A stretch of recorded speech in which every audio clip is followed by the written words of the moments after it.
Hello friends, Manjusha cooking and ব্লগে আপনাদের সবাইকে স্বাগত। বন্ধুরা, এখন শীতকাল, তো শীতের সবজি দিয়ে ভাবলাম আপনাদের সঙ্গে একটা রেসিপি শেয়ার করি। সেটা হলো পেঁয়াজ কলি আর পুঁটি মাছ দিয়ে চচ্চড়ি। এটা কিন্তু খেতে খুবই টেস্টি লাগে এই শীতকালে।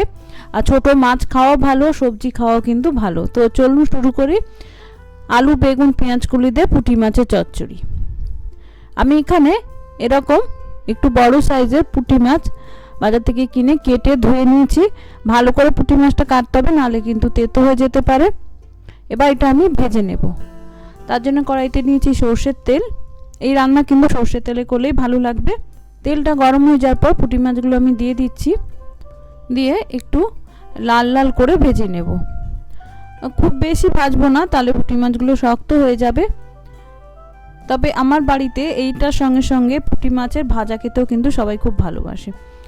তো দেখুন, মাছটা একদিক হয়ে গেছে, আমি উল্টে দুদিকটাই সুন্দর করে মুচমুচে করে ভেজে নেব। দেখুন বন্ধুরা, ভেজে নিয়েছি। এবার তেল থেকে তুলে নেব। এর থেকে বেশি ভাজলে কিন্তু মাছগুলো শক্ত হয়ে যাবে। এবার মাছ ভাজার তেলে দিয়ে দিলাম একটু 5 ফোড়ন, একটা কাঁচা লঙ্কা আর এরকম সরু লম্বা করে কাটা আলু। আলুটা আমি একটু ভেজে নেব। দেখুন, আলুটা অল্প ভাজার পরে আমি দিয়ে দিলাম এরকম 1 ইঞ্চি বা 2 ইঞ্চি করে কাটা পেঁয়াজ কলি। ফ্রেশ পেঁয়াজ কলি এখন কিন্তু বাজারে পাওয়া যাচ্ছে, আর খেতে কিন্তু খুবই ভালো লাগে। আমাদের তো ভালোই লাগে, আর এটা সিজনেই পাওয়া যায়, সবসময় কিন্তু পাওয়া যায় না। তো তারপরে দিয়ে দিলাম নুন আর অল্প একটু হলুদ গুঁড়ো। এবার এটা মিশিয়ে ভালো করে আমি একটু ঢাকা দিয়ে পেঁয়াজ কলিটা নরম আর একটু ভাজা ভাজা করে নেব। পেঁয়াজ কলি কিন্তু একটু শক্ত হয়, একটু নরম করে ভেজে নিতে হবে। দেখুন, মিনিট 5-7 আমি ভেজে নিয়েছি। পেঁয়াজ কলিও নরম হয়ে গেছে, আলুও নরম হয়ে গেছে। এবার দিয়ে দিলাম এরকম লম্বা করে কেটে রাখা বেগুন। বেগুন যদি আগে দিই তাহলে পেঁয়াজ কলিগুলো ঠিকমতো ভাজা হবে না, আর বেগুন তাড়াতাড়ি সেদ্ধ হয়ে গলে যাবে। আর দিয়ে দিলাম একটা টমেটো, একটু বড় করে কাটা। এবার দিয়ে দিচ্ছি একটু ধনে গুঁড়ো আর কালারের জন্য একটু রেড চিলি পাউডার। এটা কিন্তু সম্পূর্ণ অপশনাল, চাইলে দিতে পারেন, নাহলে স্কিপ করতে পারেন।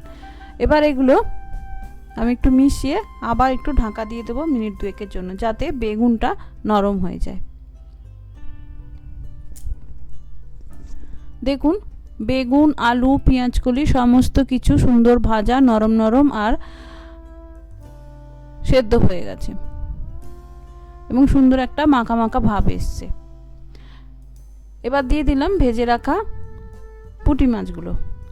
আপনারা চাইলে এই অবস্থাতেই পুঁটি মাছগুলো মিশিয়ে তারপর নামিয়ে নিতে পারেন, যদি পুঁটি মাছটা মুচমুচে থাকবে ভালো লাগে তাহলে। কিন্তু আমি সামান্য একটু জল দেব, কারণ এই তরকারিতে আমার বাড়ির লোক পুঁটি মাছটা একটু নরম হলে পছন্দ করে। তাই জন্য সামান্য একটু জল দিয়ে আমি এটা আবার মিনিট 2 একটু নেড়ে নেব। তাহলে পুঁটি মাছটা নরম হয়ে যাবে, সবজিটাও আর একটু মাখা মাখা হয়ে যাবে। দেখুন, মিনিট 2 পরে জলটা টেনে নিয়েছে, পুঁটি মাছটাও কিন্তু নরম হয়ে গেছে, আর তরকারিটা কিন্তু দারুণ লাগছে দেখতে। আমার তো ভীষণই ভালো লাগে এটা গরম গরম ভাত দিয়ে। আশা করি আপনাদেরও ভালো লাগবে। আর এটা খাওয়া কিন্তু খুবই ভালো। ওই যে বললাম, সিজনের সবজি আর ছোট মাছ, এর যুগলবন্দির কোনো তুলনা হয় না।